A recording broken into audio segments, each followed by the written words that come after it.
ठाकरे गटाचे माजी नगरसेवक अभिषेक घोसाळकरांची हत्या, गोळ्या झाडणाऱ्या मॉरिस नोरोन्नाचं घोसाळकरांसोबत आधी फेसबुक लाईव्ह मध्ये गोळीबाराचा थरार।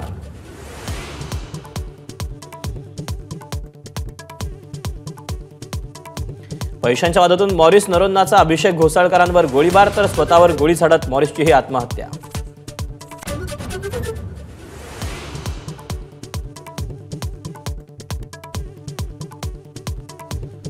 मॉरिसचा पीए मेहुल पारिक, रोहित साहूसह अंगरक्षक मिश्रा पोलिसांच्या ताब्यात। पोलिसांनी एक बंदूक आणि 2 जिवंत कारतूस केली जप्त। मॉरिसनं अंगरक्षकाच्या परदेशी पिस्तुलातून गोळीबार केल्याचं उघड।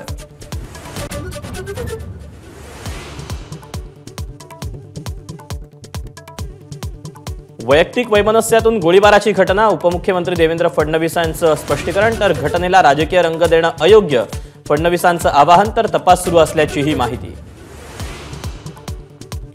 घोसाळकर यांची हत्या हे ठाकरे गटातलं गँगवॉर, उदय सामंत यांचा गंभीर आरोप। मॉरिसचं उदात्तीकरण सामनानेच केलं, सामंतांनी सादर केली कात्रणं।